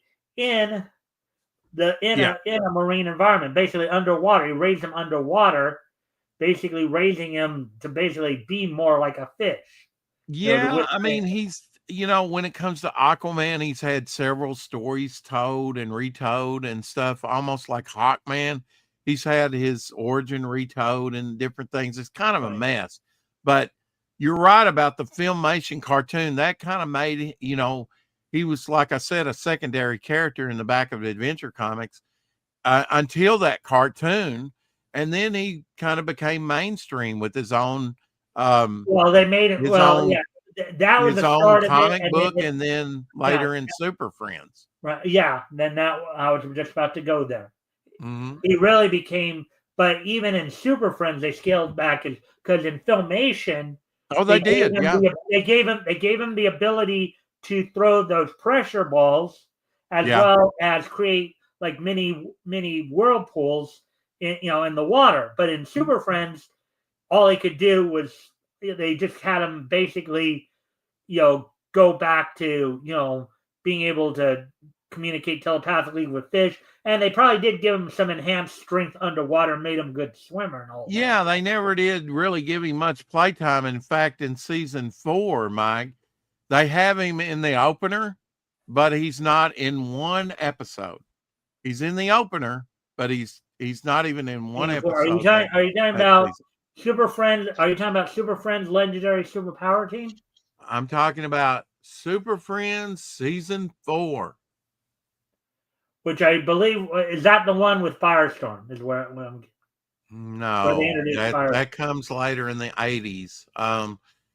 The original Super Friends started in like 73, I believe. So that would have been sort of mid 70s season of Super Friends, and they have him in the opener. Dun, dun, dun, dun, dun, dun, dun. Okay, so here is the Super Friends chronology. So 73 was the first series. That was the one with Wendy and Marvin. Well, they were, I mean, it was all one long series. I mean, they renamed it in the 80s. Like, you're correct. They brought in Firestorm and Cyborg later. Even made figures when they came out with the Super Friend figures, which are basically the last two challenge of the Super Friends. Challenge of the Super Friends. The last two seasons were Super Friends Super Legendary Power Team. Yeah. The one where they introduced Firestorm into the team. Yeah. And then the last season was Galactic Guardians, where they introduced Cyborg. Okay. Yeah. I mean, the name might have changed, but it's all Super Friends. Meanwhile, at the Legion of Doom. Yeah. But anyways, let's get caught up on the chats here, then we'll start to wrap up here. Do we have anybody in the chat? Actually, we do. We do have a few new chats. Yay! So Apex was replying to Omer there. Thanks for the update graphics for the Penbat campaign. I have them downloaded. Campaign books better with your new Seducer Fembat in color. Yeah. And then Pitchoda said, just say cephalopod. That's an octopus. Yeah. I know that, Fizz. The opposite of space would be total deletion.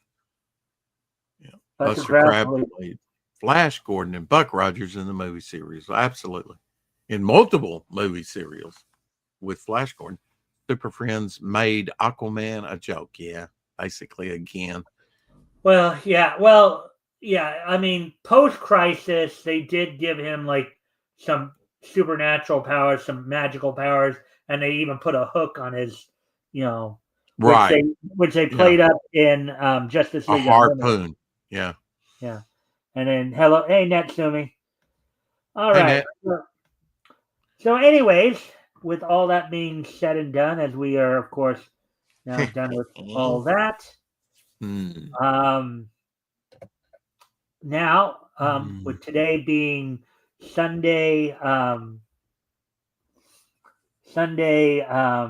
at 1:49, so we're going to start to wrap up here. So today being Sunday, November 16th, 2025.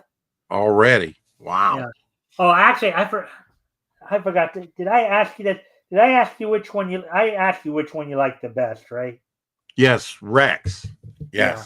And then I like the underwater stuff. We only read two stories. The one you liked the least was the other one. So was which was Ellery Queen. Yeah. Yeah.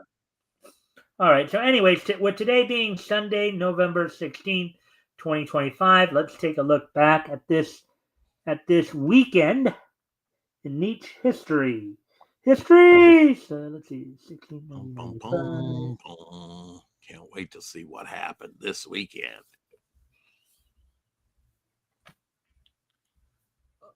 Throughout time, right? Yeah. Not necessarily this year. Well, yeah, this is this is basically oh, come on. You're froze. It's scary. It's scaring me. Yeah, I know. Don't hurt me. Oh, he's back. Good. I'm not frozen now. Yeah, you're unfrozen. Like Captain America out of the iceberg, thrown into the sea by a submariner. True thing. Right. Look it up. November 15th. Avengers 4. Yeah. I have the color guide to the cover. All right. So with that being said, so first off, we're going to head back 15 years ago yesterday. Got to get back in time. 15 years ago today. 15 years ago yesterday, actually. Do you know where you were 15 years ago yesterday? To make it even more confusing, the 15th of November. See. No, I don't remember off the top of my head. So on yesterday's date, 15 years ago,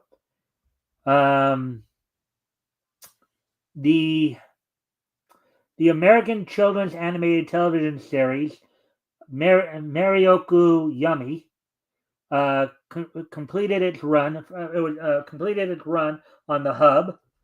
It was produced by American Greetings Properties, DQ Entertainment, and Telango. It is based on the 2001 greeting card character Marioku Yummy. The show's intellectual property was created by Jeffrey Conrad of American Greeting. So the American Greetings Properties Marioku Yummy completed its run on the hub on 15 years ago yesterday, back in 2010. And nobody cared. Supposedly. No, that's a little closer to time. Yeah, probably not as many people would have been. Well, I never even watched that, but still, it is cartoon history nonetheless. So probably have more people thinking, "Thank God we didn't even notice." But sure. Yeah. All right. Okay. 1955. Letting Mike do his magic. All right. So, anyways, moving on to the next piece of Nietzsche history here. 70 years ago today, on this date, 70 years ago today, over in Tokyo, Japan, King Kong Zaya and Tiger Joginder defeated Harold Sakota and Riki Dozan in a tournament final to become the first All-Asia Tag Team Champions.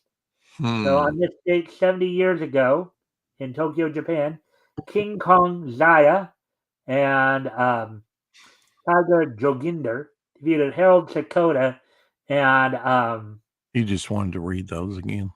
And Riki Dozan to become the first ever all Asia Tag Team Champions, which are still active to this very day. I want to check something out here. Yeah, as I thought. So this guy, Harold Shikoda, I thought I remember reading, was an American Olympic weightlifter, professional wrestler, and film actor of Japanese descent who is famous for his roles as the villain Odd Oddjob Job. Yeah. in the James Bond film Goldfinger. Goldfinger. Wah, wah, wah. So 70. So, anyways, with that, we get ready to move on to the next piece of niche history here. He was an Olympian as well. Yeah, Olympic weightlifter. Mm-hmm. Yeah. So, and we have another comment here. Let me just get this.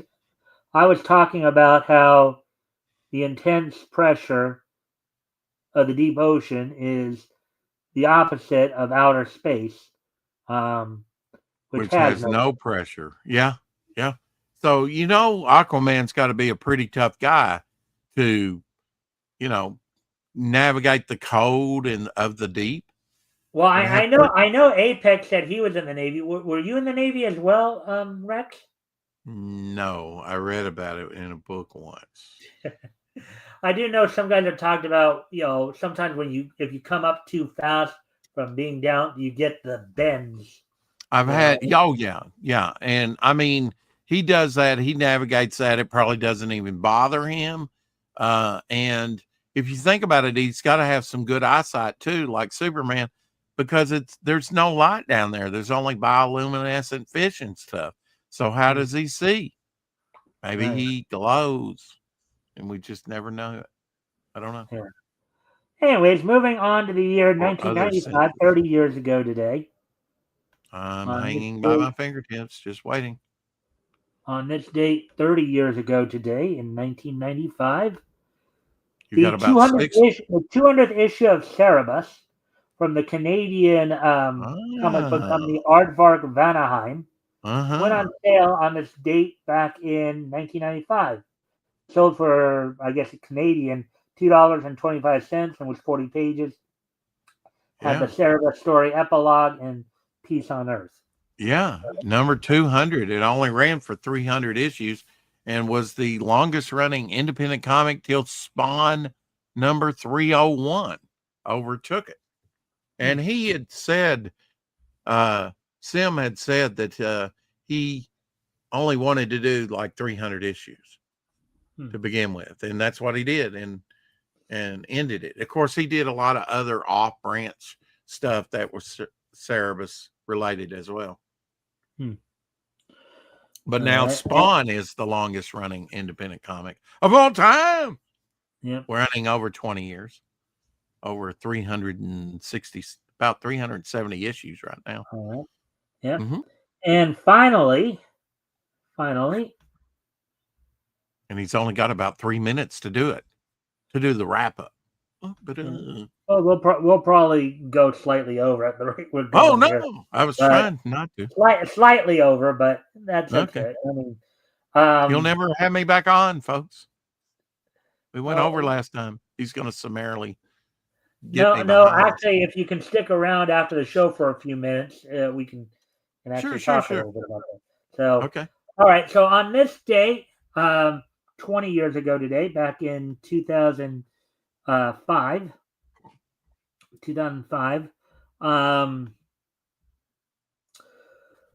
Studio Ghibli's Ghibli ga Ippai special short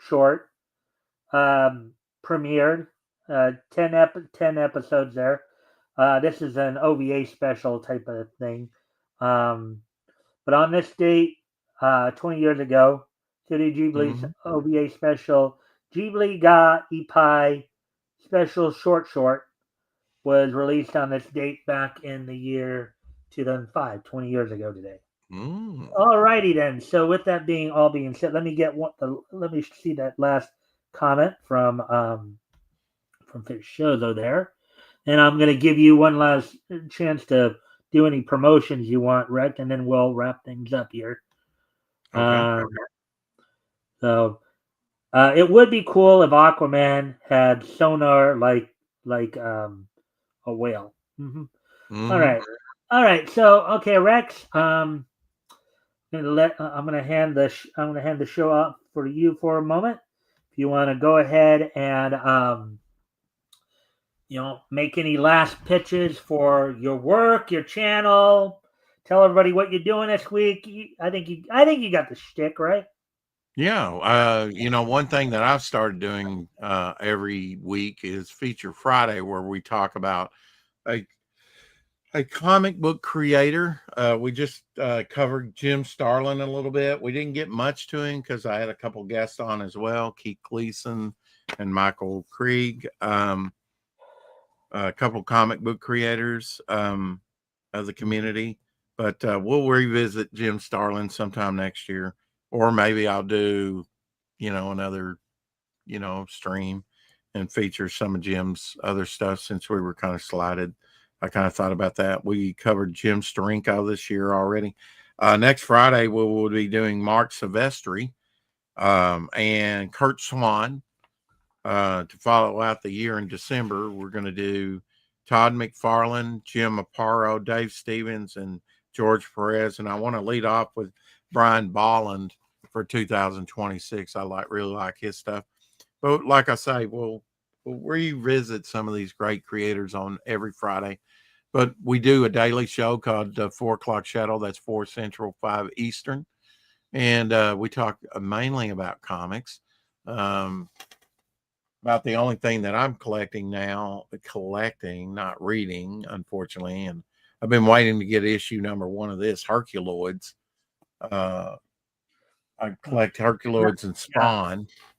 Herculoids, another one of those Hanna-Barbera cartoons. Hanna-Barbera cartoons that were adapted by one of the comic book. Yeah. Everybody asks me why the shower. Huh? But you'll have to come over to my channel and ask me that question before I answer it. Here's Scooby-Doo up here. Or that's actually Shaggy and the underwater guy, Ghost. And that's a bank there, ceramic bank of the Mystery Machine, among other things. Speaking of Hanna-Barbera. All right. And I was fortunate enough to get a couple of stands, and I got that last year, that Hot Wheels stand. Don't see those out very many, but I got a couple of the DC comic book stands. So that's cool. And what to do with the header? The header's around here somewhere. But yeah. Anyway, I do a daily show on YouTube, 4 O'Clock Shadow. I'll leave the links down in the description. Of course, I'm doing my own comic book, which is like a hero anthology, like we kind of covered tonight, only better. A little bit more modernized, but all the stories are independent stories, but they're all interlinking into one big story, and it's under the banner of Devil Flyer. It will be 48 pages, maybe 52. I think we'll at least get up to 52 pages for pages added. We only like $270 something doing that, I think, and I think we'll achieve that very easily. Campaign's doing good. I think we're approaching $4,300 on the campaign over on Fund My Comic. Doing individual cards, individual characters from the Momentum universe of different characters, heroes, villains, different creatures, just a plethora of different. I've been creating new characters of late. There's Tweeka. She's kind of like a mascot of my company. Here's Twisted Man. I like how I did him. He's looking very evil there. Anyway, working on those, occasionally doing some more sketch cards, creating characters, and we'll be doing some bookmarks. I've got some bookmarks cut out here that I've cut out a couple of years ago that I didn't use, so I'll be doing a few more of those. And I'm working on some larger pieces too. And I'll be putting up later tonight. I'll be putting up some artwork from Ryan James and some other and this piece by me. And eventually, I'll probably be putting up some of the sequential work as well. I just haven't got it scanned yet. That's where we are now. Is I need to scan more stuff. But I've made everybody's fan club card, sort of Devil Flare, charter member card, and that entitles you. If you back the book, you get a charter member card, and that gives you free stuff from now on in the mail, sent randomly at least once a year, maybe twice. Get you a head sketch, either horizontal or vertical. Get you a character card, that we had made up, original artwork. And if we reach the sketch goal or you back the big bundle, I'm going back and I'm finding characters that I created, like this one in October of 2015. He's going to be my next sketch card that I draw. I'm finding some of these old characters and, making sketch cards. I've had 200 of those printed up recently. And the last things, and I don't seem to have them. I may have moved them out of the way. Got John Dillard bystander. Oh, here they are. Bystander card. And let me just get the ones that are in the top loaders here. Very limited. Not everybody will get these, unfortunately, but everybody had an opportunity to do it if you were paying attention to the campaign before it ended. So you got the Armored Flyer, and you got these continue. These are the promo card 3 and 4.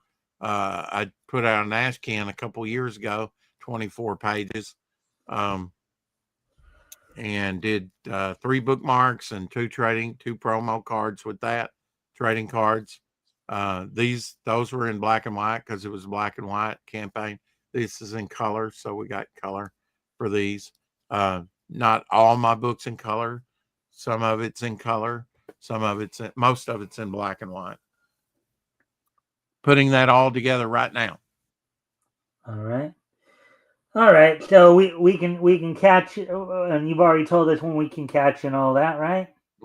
Yeah. I'm on topic lists on Tuesdays. I do topic lists and draw over there once they start having guests on. I've done that for about 3 years. Occasionally on Saturday nights, I'm on with Apex Comics as his co-host. I started out with him, and December 27th, December 26th will be 4 years of live streaming for Apex, and the next day, the 27th, will be 4 years of content on my channel. So coming up on my 4th anniversary of putting content up on my channel. We're almost to 1,300 episodes on the 4 o'clock shadow. As I say, we've only missed about a month's worth of days in the last 4 years. So it racks up quick. All right.